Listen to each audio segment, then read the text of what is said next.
안녕하십니까. 밑줄짝 주간성경공부의 김재용 목사입니다. 벌써 12월 중순이 흘렀고 이제 딱 2번 남았습니다. 그동안 말씀 열심히 잘 보고 마무리까지 잘하고 계시죠? 끝까지 함께 하시고, 또 이번 한 주는 우리 아기 예수님의 탄생, 그리고 이제 우리는 또 주님의 재림을 기다리는 성탄절을 맞이하고 있습니다. 여러 가지로 분주하고 또 들떠 있는 이 날, 또 우리가 말씀으로 또 함께하는 귀한 시간 되셨으면 좋겠습니다. 기도하고 시작하겠습니다. 사랑과 은혜가 많으신 아버지 하나님, 우리를 위하여 이 땅에 오신 또 아기 예수님을 기다리는 이 성탄절을 저희들 기다리고 있습니다. 기쁜 마음으로 또 오늘도 말씀 가운데 함께하는 시간 되게 하여 주옵소서. 예수님 이름으로 기도합니다. 아멘.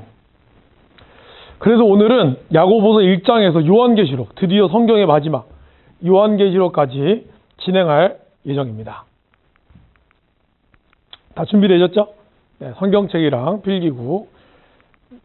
이 문제도 이제 2번 남았습니다. 끝까지 잘 풀어주시기를 바라겠고요. 자, 야고보서는 예수님의 12제 세베대의 아들, 알페의 아들, 예수님의 형제, 이 여러 가지 야고보의 이름이 여러 가지가 있거든요. 근데 그 중에 예수님의 형제 야고보가 지어졌다라고 얘기합니다. 그림 한번 이렇게 쭉 보시면 나오죠. 실질적인 내용들이 좀 많이 나오죠. 야고보서는 믿음을 이야기하는데 특별히 뭘까요? 행하는 믿음에 대해서 좀 강조를 하고 있습니다. 죽은 믿음은, 행함이 없는 믿음은 죽은 믿음이야, 이런 것처럼요. 야고보서는 그래서 행함으로 온전케 되는 믿음이다. 저자는 야고보, 예수님의 동생 야고보고요. 믿음, 행함, 시험, 율법, 경건, 기도, 이런 말들이 많이 나옵니다. 유대적 성향이 특별히 강합니다. 네. 그래서 어떤 행위가 중요한데, 그렇다고 그래서 이제 이게 이 야고보서를 마틴 루터는 처음에 뺐어요. 뭔가 로마서하고 그 다음에 야고보서는 좀 대척점이 있지 않냐. 그래서 마틴 루터처럼 오직 의인은 믿음으로 말미암아 살 것이다라고 얘기했던 학자가 이 야고보서가 좀 불편했던 것 같습니다. 하지만 언제든지 성경은요, 거기에 시대에 쓰여져 있는 환경을 잘 볼 필요가 있죠. 그 당시는 로마서가 쓰여졌던 당시보다 야고보서는 좀 더 믿음은 있다고 하는데 실제로 믿음대로 살지 않는 사람들에 대한 이 야고보가 봤을 때의 문제였다는 것이죠. 그래서 유대적 성향과 행위 없는 믿음에 대한 비판, 이것을 이야기하고요. 마태복음이랑 좀 유사하죠. 윤리적 교훈이 많이 있습니다. 구조는 간단하죠. 믿음과 행함, 말과 선행, 종말 신앙에 대해서 나옵니다. 그래서 핵심은 행하는 믿음, 행함이 없는 믿음은 아무 유익이 없다. 1번, 하나님 앞에서 정결하고 더러움이 없는 경건은, 그래서 경건의 2가지 모습이 있는 거죠, 여러분. 그래서 우리 첫 번째는 고아와 과부를 그 환난 중에 돌보는 것, 이걸 우리는 좀 적극적인 경건이라고 얘기합니다. 그 다음에 상대적으로 자기를 지켜 세속에 물들지 않는 것, 이거를 우리는 소극적 경건이라고 얘기를 해요. 그래서 첫 번째는 자기 재부 자체를 잘 지키는 거고, 그것만이 아니라 고아와 환난 중에 돌아보는 것, 그러니까 물들지 않고 돌아보는 것, 이런 것들이 경건의 2가지 요소죠. 그러니까 우리가 온전한 경건은 이 2가지가 같이 충족이 되어야 하는 거겠죠. 2번, 영혼 없는 몸이 죽은 것 같이 행함이 없는 믿음은 죽은 것이니라, 이렇게 나옵니다. 3번, 야고보서 3장에서 위로부터 오는 지혜가 쭉 나오죠. 어디서부터 나올까요? 17절부터 위로부터 난 지혜는 첫째 성결하고, 다음에 화평하며, 그리고 관용하고 양순하며 긍휼과 선한 열매가 가득하고 편견과 거짓이 없다. 정답은 뭘까요? 저주. 네, 저주가 없는 것이죠. 위로부터 오는 지혜가 아니죠. 4번, 그런즉 너희는 하나님께 복종할지어다. 그리고 마귀를 어떻게 하라고요? 대적하라고. 대적이라는 것은 마주본다는 뜻이거든요. 그러니까 우리가 하나님께 복종하고 마귀가 우리를 이렇게 놀래킬 때 왜? 딱 마주보는. 그럴 때 어떻게 해요? 너희를 피한다고. 그러니까 우리는 마귀한테 못 이길 거라고 하지만 하나님께 복종하면서 하나님을 가까이 하고, 그러면 마귀를 이길 수 있는 담대함이 생기겠죠. 그 대적하는 걸 얘기하죠. 그리하면 너희를 가까이 하시더라. 죄인들아 손을 깨끗이 해라. 두 마음을 품은 자들아 마음을 성결하게 해라. 이런 어떤 자문 같은 메시지가 야고보서에 계속 나오죠. 5번. 너희가 알 것은 죄인을 미혹된 길에서 돌아오게 하는 자가 그의 영혼을 사망에서 구원할 것이며 허다한 죄를 덮는다. 이 구원에 대한 어떤 중요한 것을 이야기하고 있습니다. 다음에는 베드로 전서. 베드로 전서는 시몬 아시죠? 사도 베드로. 게바. 예루살렘의 이 초대 예루살렘 교회의 핵심 지도자였던 베드로가 이 5장에 걸쳐서 이렇게 쓰고 있습니다. 가장 중요한 핵심은 고난이죠. 왜냐하면 베드로가 당했던 그 당시의 그 고난, 이런 부분들이 많았기 때문이죠. 베드로전서는 고난을 이야기하면서 그러나 우리에게는 산 소망 되시는 분이 있다라고 얘기를 하고 있죠. 그리스도 안에서의 고난과 이 마지막 때 어떻게 살아가야 할 것인가. 저자는 베드로고요. 주요 단어는 고난, 소망, 거룩성, 대적마귀, 기도를 이야기합니다. 그리고 특징은 박해 상황 속에서, 그죠? 박해 상황 속에서 어떻게 고난과 윤리, 우리가 믿음을 지키면서 사느냐. 그리고 초대교회의 신앙 정승들이 많고 소망의 서신으로 봅니다. 그 다음에 이제 옥에 갇힌 어떤 그 영. 이거에 대해서 음부의 것을 이렇게 나오죠. 전서의 구조도 간단합니다. 고난과 영광. 성도는 종말의 영광을 소망하면서 하나님의 영광을 살고 의를 위한 고난을 감수해야 한다. 너희가 진리를 순종함으로 너희 영혼을 깨끗하게 하고 거짓이 없이 형제를 사랑하기에 이르렀으니 마음으로 뜨겁게 서로 사랑하라. 그러니까 베드로전서도 이 말세 때 정말 사랑이 중요하다는 걸 많이 강조해요. 진심 어린 그리스도 안에서의 사랑. 7번. 이를 위하여 너희가 부르심을 받았으니 그리스도도 너희를 위하여 고난을 받아 너희에게 본을 끼쳐 그 자취를 따라오겠다. 그러니까 예수님도 고난당하신 이유가 고난당하는 그 자취를 따라가게 하려고 친히 모든 것을 내려놓고 이 땅에 오셨다는 거죠. 너희 마음속에 그리스도를 주로 삼아 거룩하게 하고 너희 속에 있는 소망에 관한 이유를 묻는 자에게는 대답할 것을 항상 준비하되 온유와 두려움을 하고 선한 양심을 가지라. 소망이 많이 나오죠. 너희가 소망을 가져라. 하나님 안에서. 그래서 우리가 죄를 지어서 맞으면 할 말이 없잖아요. 근데 예수님 때문에 맞는 것은 너희들이 소망을 가져도 된다. 왜? 예수님께서 알려주실 거기 때문에. 그리고 너희는 항상 선한 양심을 가져라 라고 이야기하고 있습니다. 9번. 만물의 마지막이 가까웠으니 어떻게 돼요? 정신 차리고 그리고 기도하고 그리고 서로 사랑해라. 왜? 사랑한 모든 허다한 죄를 덮어주기 때문에.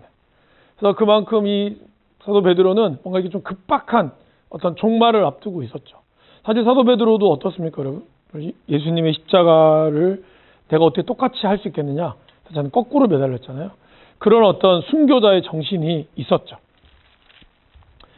너희 염려를 다 주께 맡기라. 그러면서 3,7자를 두루 찾아다닌다. 누가요? 우는 사자가, 마귀가. 대적마귀가. 너희는 믿음을 굳건하게 하여 그를 대적하라. 아까 그 야고보서랑 비슷하죠? 대적하라고. 그죠? 이는 세상에 있는 너희 형제들도 동일한 고난을 당하고 있다는 거죠. 그러니까 우리가 뭐 이 당시에 로마의 어떤 박해에는 힘이 없잖아요. 하지만 영적인 것 안에서는 우리는 이길 수 있다는 거죠. 담대히 대적하면 물러간다라고 얘기하고 있습니다. 11번 이제 베드로 후서. 비슷한 내용들이 좀 더 많지만 이제 오히려 베드로 후서는 이 말세에 있는 거짓 교사들, 왜곡된 교리에 대해서 다시 한번 이야기를 하고 있습니다. 베드로는 예수님의 재림을 강조하면서 재림에 필요한 게 뭘까요? 말씀. 온전한 말씀이 필요하다는 거죠. 여러분 지금도 우리가 말세가 된다고 느껴지는 게 신천지라든지 온갖 이단들이 미혹하게 하고 있잖아요. 뭘로? 말씀으로. 이게 되게 중요한 거죠. 베드로후서는 성경적 믿음을 지키는 것이 중요하다 얘기하면서 성령의 감동으로 된 말씀, 재림, 주의 날을 이야기합니다. 그리고 유다서와 좀 비슷하고요. 지연된 어떤 종말, 그러니까 좀 더디 오는 거죠. 그러나 더디 오는 것이 안 오는 것이 아니라 모두 다 어떻게 해요? 회개하게 하려고. 이따 문제 나오죠. 그 다음에 이런 그것으로 인한 거짓 교사들과 묵시적 종말 사상, 그 다음에 교회에서 이미 이제 바울의 서신들에 대해서 또 언급하고 있는 거죠. 그러니까 다 이렇게 조금씩 얽히설키 얽혀져 있습니다. 구조도 정욕과 심판, 마지막 때 이거를 이야기하고 있습니다. 문제, 먼저 알 것은 성경의 모든 예언은 사사로이, 임의로 풀지 말고 예언은 언제든지 사람의 뜻으로 낸 게 아니라는 거죠. 이건 뭐예요? 성령의 감동하심을 받아 된다는 거예요. 아무리 뭐 말로 쓰여졌다 하더라도 그 안에는 성령의 감동하심을 받은 사람들이 이야기하는 거기 때문에 함부로 사사로이 풀지 말라는 거죠. 그 당시에 거짓 교사들이 엄청 많은 것을 얘기합니다. 12번 베드로후서 2장에 없는 구약의 인물은 뭘까요? 인물과 지명은 발락이죠. 원래는 발람이죠, 여러분. 15절에 나오죠. 다시 한번 읽어보시고요. 발람이 나옵니다. 13번 주의 약속은 아까 지연된 재림 있죠. 더디다고 생각하는 것 같이 더딘 게 아니라 주께서는 오래 참으사 회개하기에 이르기를 원한다. 너희는 하루가 천년 같다. 하늘나라에는 우리 하루가 천년 같다. 그죠? 그만큼 우리는 더딘 것 같지만 하나님의 시각은 다르다는 거죠. 우리가 이제 이런 눈이 필요한 거죠. 내 시각이 아닌 하나님의 시각으로 바라볼 줄 아는 것. 자, 이제 요한 1, 2, 3서는 한꺼번에 하겠습니다. 요한 1서는 아무래도 사랑이죠. 여러분, 그 요한 1서가 고린도전서보다 사랑이라는 단어가 더 많이 나오죠. 그래서 요한의 서신이 사랑의 서신이라고 하죠. 빛을 중심으로, 하나님의 빛을 중심으로 대언자가 되신 분, 서로 사랑하라 말이 나오고요. 그 다음에 요한 2서는 교회에 대해서, 적그리스도에 대해서 이야기하고, 그 다음에 요한 3서는 또 형제들을 환대해라. 뭐 잘 아시는 거 알죠? 내 영혼이 잘된 같이 내가 범사에 잘되고 강건하길 원하더라. 이게 바로 요한 3서 2절 말씀 축복이죠.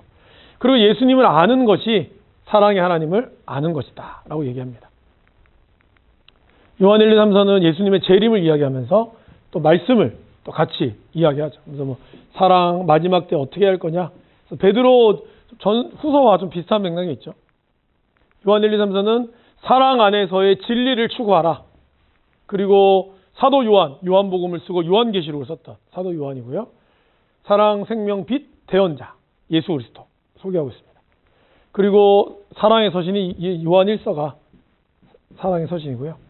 요한복음에 실현된 종말 사상이 좀 이렇게 조금 더 완화된 거짓 교사들에 대한 경고와 개인적인 어떤 성향적인 편지들이 좀 들어가 있죠.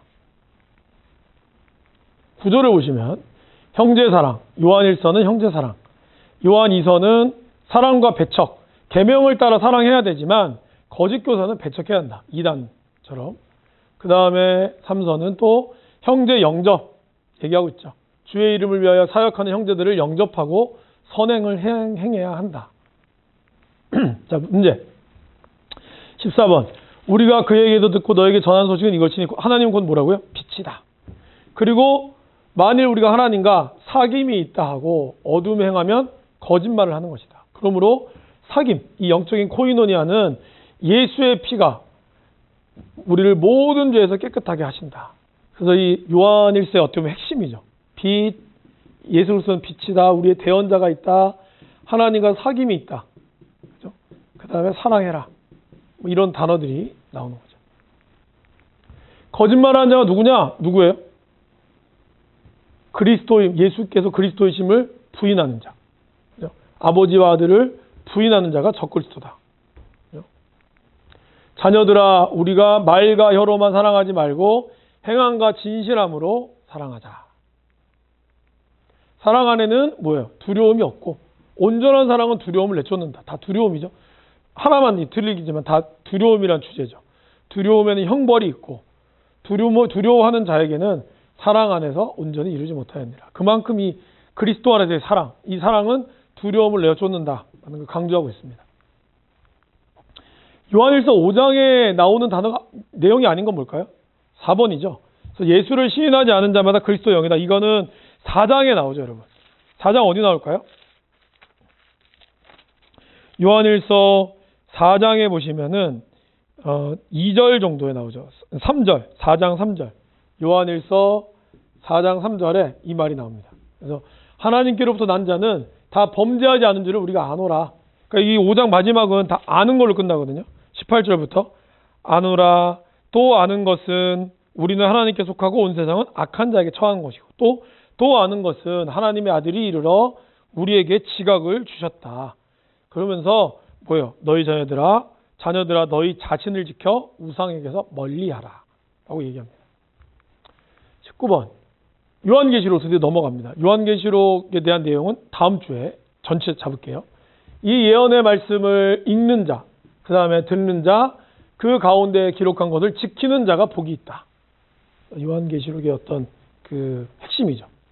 말씀을 읽고 듣고 지키는 자. 요한계시록에서 살았다 하는 이름을 가졌으나 죽은 자라는 책망을 받은 교회는 어딜까요? 바로 사대 교회죠. 7개의 교회가 있습니다. 그죠?